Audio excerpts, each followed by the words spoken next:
Thank you. Now, he made the comment that you couldn't stand up for Jesus without standing up, almost as if that was a coincidence. Actually, I was hoping you was going to do that. I was kind of planning that out that way when I was putting the songs together.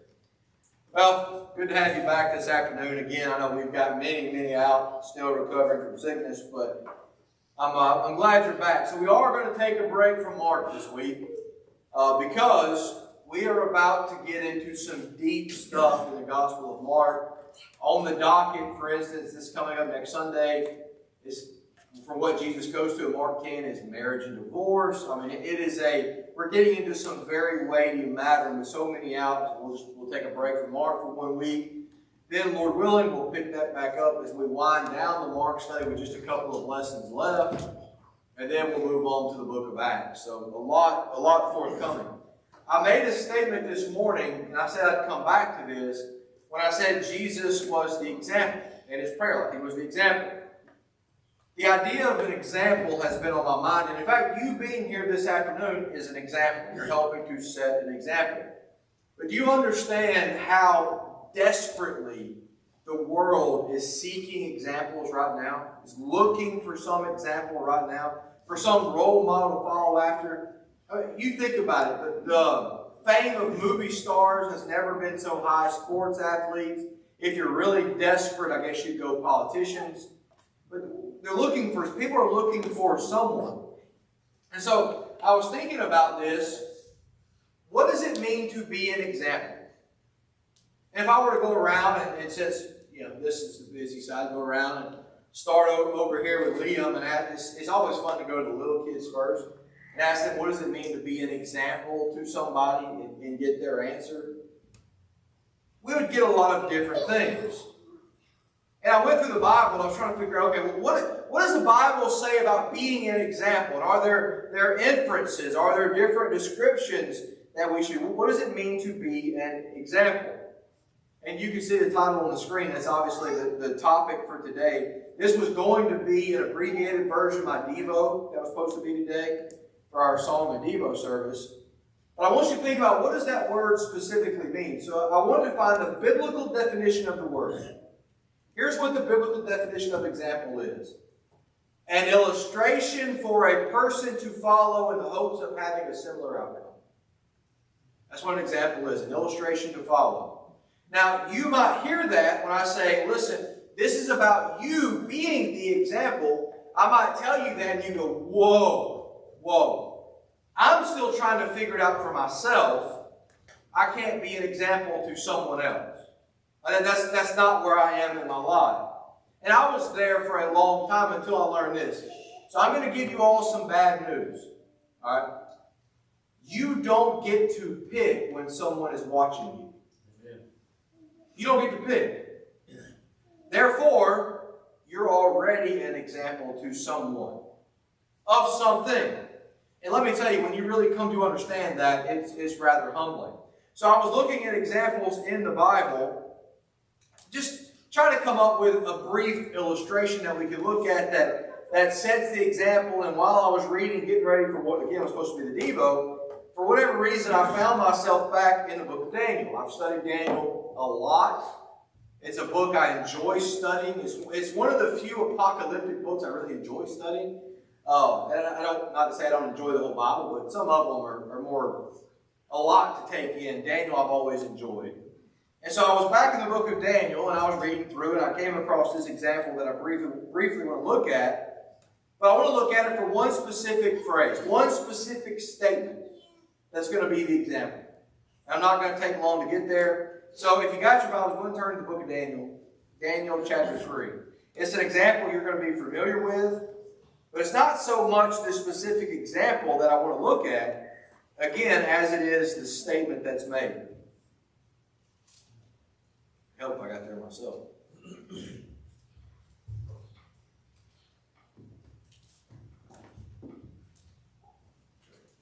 Now, as you're turning to the book of Daniel, I want to take you back in history for a little bit. We're going to have a small history lesson. 609 BC. 609 BC, King Josiah is king of Judah. And a unique trait with King Josiah is he's one of the few good kings Israel ever had, Judah ever had. And so he becomes king at 8 years old. He's surprisingly a good king. But what he does in his 31 years is he restores Judah to a God-fearing, obedient nation. He turns them back into worshiping God. And that didn't happen very much.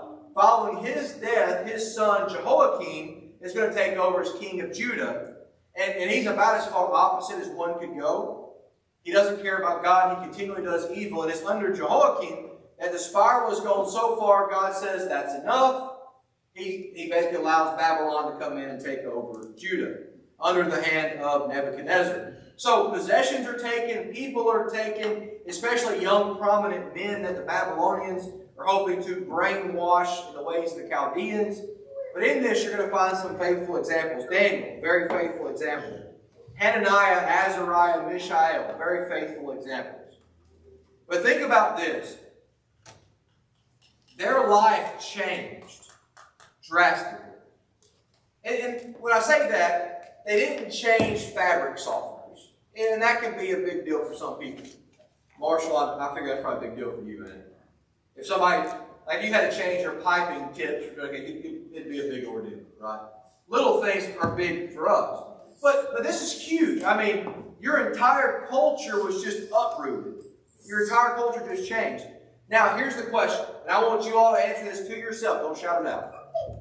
Your entire culture just changed. You didn't choose it. It happened to you. Now what do? Do you fit in? Do you stand out? Do you march along? Or do you go the opposite direction? You now choose. So again, you're likely very familiar with Daniel chapter 3. But I want to look at these three men briefly. But again, I'm working to one statement. I'm not belittling the whole account. We're working to one statement. Now, Daniel chapter 3, and I'm going to have the verses on here because we're going to jump in these a little bit. Hopefully you'll be able to read them with the text like it is. But listen to how the chapter starts, okay? Nebuchadnezzar, the king, made an image of gold whose height was 60 cubits, its width 6 cubits. He set it up in the plain of Dura in the province of Babylon. If you've studied Daniel, then you know that's streaming from the dream that he had in Daniel chapter 2. He goes to his interpreters. They can't decipher it. Daniel comes in, deciphers it. Hey, these are 4 nations represented. Good news, king, you're the head. You're the head of gold. You're the big dog. And he gets so excited by that he creates this massive statue.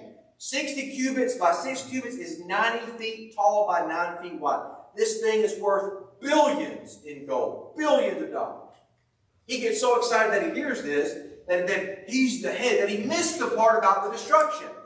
He missed what Daniel said about the stone being cut out of the mountain without hands. It rolls down the hill and it destroys it. They missed that part. But instead, he makes this naturally. You make a 90 by 9 golden image. And if that's not enough, you put out this decree. This is the problem. This is where now you would have to decide what kind of example you're going to be. Because these 3 men are just thrust into this situation. Verse 5, and at the time you hear the sound, this is the decree. At the time you hear the sound of the horn, the flute, the harp, the lyre, the psaltery, and symphony with all kinds of music, you shall fall down. You shall fall down and worship the gold image that Nebuchadnezzar has set up. And whoever does not fall down and worship shall be cast immediately into a burning fiery furnace. Now, if you're a Jew, you have a big problem.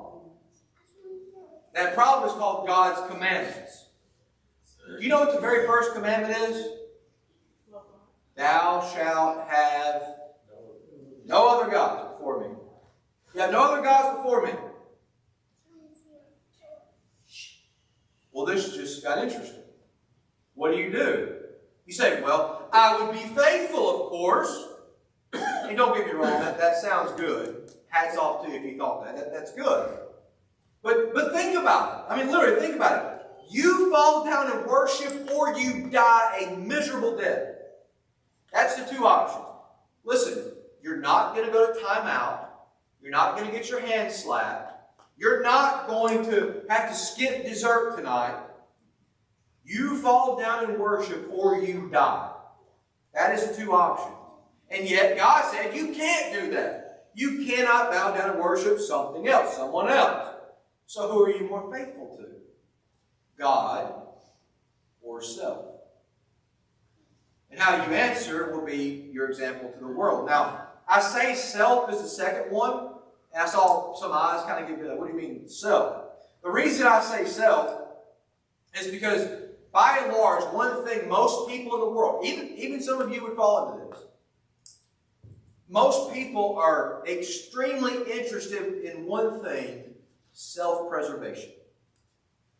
You're focused on keeping yourself safe at any cost.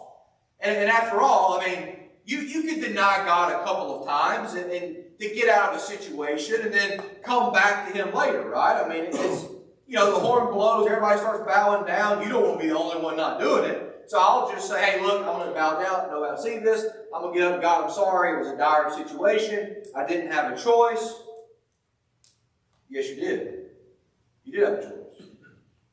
And so the horn blows. All the people start bowing down. And the only three that we're told that did not bow down were Hananiah, Azariah, and Mishael. Are there more? Yes, very likely, because Daniel wouldn't have bowed down. He's not listed out by name. So there are probably more, maybe more scattered out. But you think about this. People take notice to what you do. Your family take notice to what you do. Your co-workers take notice to what you do. Your friends. Standing in a crowd when everybody else is bowing down, people are going to take notice. In this case, the Chaldeans did because they run to the king. And these Chaldeans, they go back to Nebuchadnezzar and they butter him up. Oh, king, you made this decree that if you hear the music, they're supposed to fall down and work. And if they don't, they're supposed to go into the fiery furnace. Listen to what he said. Verse 12. But there are certain Jews whom you set over the affairs of the prophet. That drove them nuts, by the way. That these Jews would be set over the affairs because of Daniel. So, these Jews, and now he gives the Babylonian names for Hananiah, Azariah, Mishael, Shadrach, Meshach, and Abednego.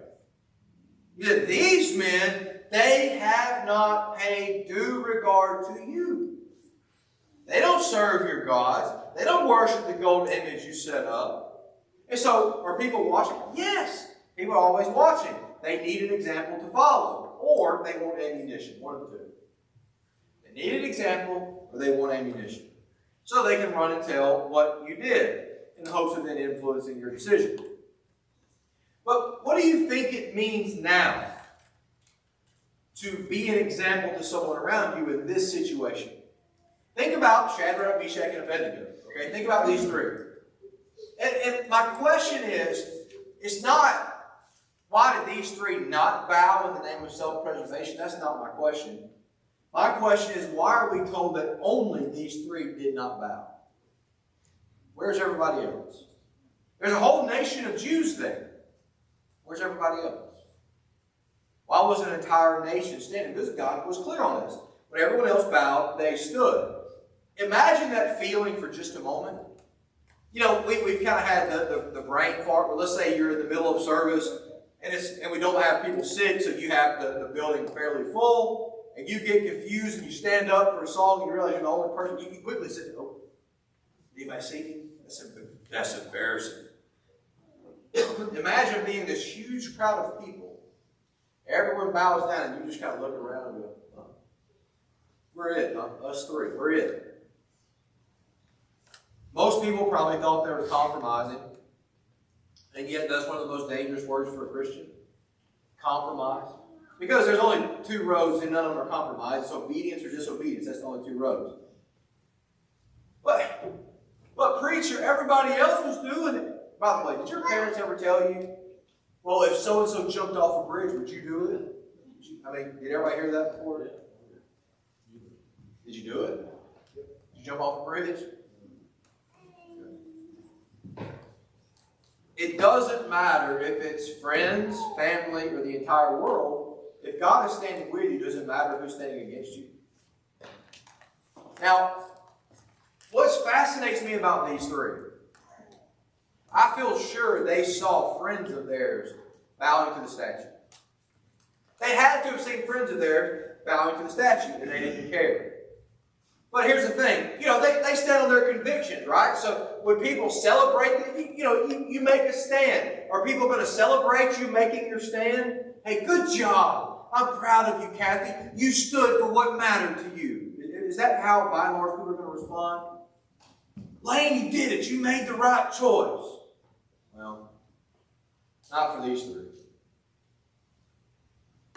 Then Nebuchadnezzar, listen to this, in rage and fury, gave the command, bring them to me, bring Shadrach, Meshach, and Abednego to me. So they brought these men before the king, and Nebuchadnezzar spoke, saying to them, is it true that you do not serve my gods or worship the golden image which I have set up? And then he even gives them an out. Verse 15, now, okay, you made a mistake. Maybe you didn't hear. Maybe you just made a mistake. Now, if you're ready, at the time you hear the sound of the horn, the flute, the harp, the lyre, the psaltery, in symphony, with all kinds of music, now, if you fall down and worship the image which I've made, good. But if you do not, you'll be cast immediately into the midst of a fiery furnace. And listen to this thread. And who is the God who will deliver you from my hands? This is not someone you want to be mad at you. He's still regarded, by the way, Nebuchadnezzar as the greatest king Babylon ever had, one of the most powerful men you'll ever read about. And you just made him mad. You have him upset. But do you hear? Listen to what he's saying. You hear how he's saying this? Is it true? God, why aren't you worshiping God? Is it true? Surely it's not true. And then he gives them an out. But if you do, then it's okay. It's good. In that situation, now you've got two choices. You lie. Oh, no, we did. Or you stand on your convictions, one of the two. They could have lied and got out of it. And you think about it, it's just a little lie, right? It's what's the phrase? A white lie. This is a white lie. The Bible says God hates it. But this is in the sake of self-preservation. It's the Rahab lie. It's a lie of necessity. Abraham told a lie. Rahab told a lie. The problem with lies is you're admitting there's a faith problem. And hey, I'm guilty. I've struggled here before too. He says, but if you guys are ready, they're given a second chance. And listen, this is where my blood starts to get pumping hard here. When I read this, I don't know how you can and not get fired up. Because now they're planting their flag, they're setting their example as God-fearing people. So they answered the king and they said, "O Nebuchadnezzar, we have no need to answer you on that. We're not going to answer you on this."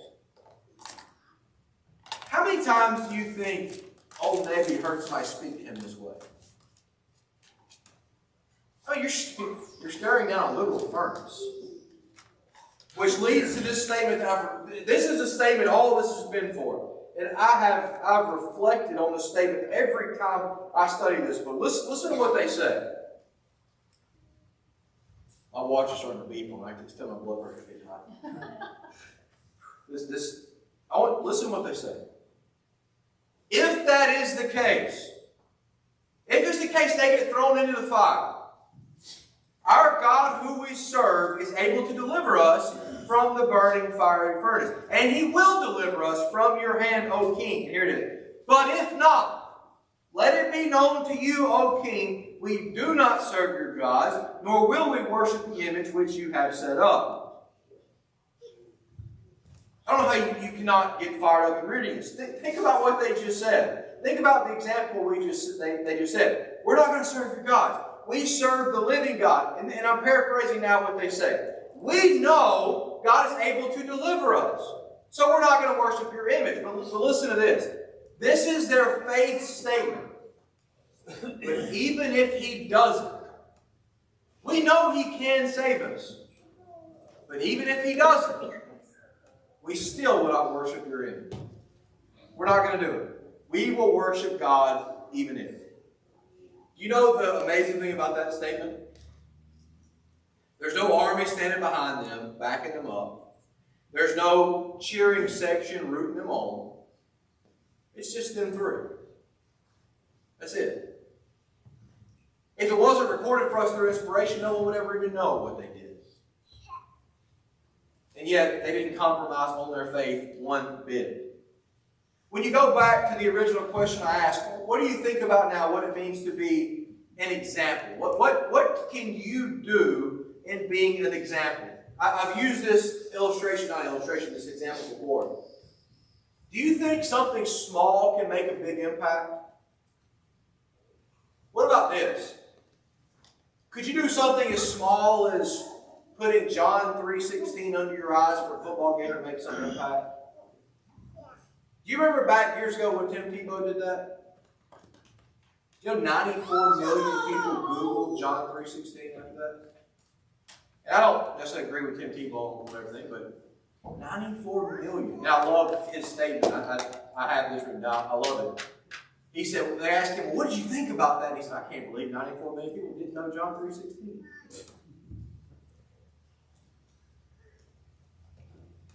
And we don't have to reach 94 million people with our example with just one soul. We will worship God, we'll trust God to deliver, but even if He doesn't, that's their faith statement. It doesn't matter if He doesn't deliver us. We're still not going to change. Now we hear this and you start to think, okay, they've made their faith proclamation. I'm sure God sent down the flood to extinguish the fire. You've probably studied Daniel. You know that's not the case. Because Nebuchadnezzar in verse 13, he's furious. And it says that his expression changed toward, you know that bulldog look when you just get furious at somebody? He starts looking, his expression changed toward him. He's bulldogging him. And he says, turn the furnace up 7 times hotter. Crank it up. They are about to leave their clothes on. We're going to make sure they burn. They're going to feel this. It's going to be awful. Now, the people I really feel for here are the ones having to throw them in the fire because they die. The Babylonians that throw these 3 in the fire, they get killed because the fire is so hot. But you mean the king wasn't proud of them because they stood for this example? They stood for their convictions? No. There normally won't be a cheering section. Not at least one you can see anyways. So what's their reward for their bravery? They're cast into fire. They're cast into fire. Now, could God have extinguished the furnace? I realize, everybody might be reading. I don't see heading. Could God have extinguished the furnace? Did God extinguish the furnace? Why make them go through something He could have extinguished? Why send them into the furnace alone? Did you catch what I just said? Were they alone? No. That's why. Verse 25. This is after the fact. So they've now been thrown into the fire. Then King Nebuchadnezzar was astonished. And he rose in haste, speaking to his counselors. And he's looking in the furnace. And here's what he said. Listen to what he says. Hey, did we not cast 3 men bound into the midst of the fire? They answered, true, O king, yes. Look, he said, I see 4 men loose, walking in the midst of the fire, and they're not hurt. And the form of the 4th is like the Son of God. While this is an incredible account, it's an incredible story of faith, in which 3 men set their examples for the world who are willing to put their faith in God regardless, because we're still here talking about it today. This is an incredible example. But it's that statement. It's the Abraham statement. Do you know why Abraham was willing to sacrifice Isaac? Do you think he was going to go through with it? Abraham, when he was told to sacrifice Isaac, was he going to do it? Yes. Do you know why? You know why the Bible says that he received him back from the dead? He didn't die. So why did Abraham receive him back from the dead? Because he was going to kill him. Isaac was as good as dead. Abraham trusting that God could raise him. That's why. That's faith. So I want you to take this. I want you to remember that. And I was going to change it. I didn't get a chance to change it. Here's what I want you to ask yourself. I'm done. I want you to ask yourself this question. And I really want you to reflect on this. What kind of example am I? What kind of example am I? You say, well, I'm not an example to anybody. You don't get to choose that. You say, well, I'm not ready to be somebody's example. It's not your choice. You don't get to choose when somebody's watching. You don't get to choose when someone's following. You don't get to choose when someone's listening. They are. And so the question I want all of you to answer today, what kind of example am I being to the world? And then in your example, are you one that's made the proclamation, I'm going to serve the Lord regardless? You know, we've got a lot of people in the world today that serve the Lord when it's convenient, when they're not busy, when life is good. Hear this, O King. We know God is able. But even if He doesn't, we still won't worship Him. We'll worship on the good days, bad days, good health, bad health. Things are good, things are bad when it's convenient, when we're busy. That's the example we set. So I want you to think about that. Say, what kind of example are you? And if you're here this afternoon and you realize your example hasn't been what it should be, that you've struggled in your faith, you've made compromise from time to time, you've struggled walking, there's things you're not proud of in your faith, then what we're going to do is Brother Dupree is going to come, he's going to lead us in another invitation song. And in light of what it means to be an example, and in light of what it means with these three men and the choice they made, I want you to answer that for yourself. What kind of example am I? And if we can pray for you, help encourage you, help you in instruction, whatever that need is this afternoon, I want you to come while we stand together and we sing the song. What will you do with Jesus? The question comes to you, and you must give an answer for something you must do. What shall it be? What shall it be? What shall your answer be? What will you do with Jesus? Oh, what shall your answer be? What will you do with Jesus? He's knocking at the door. Refuse His soul.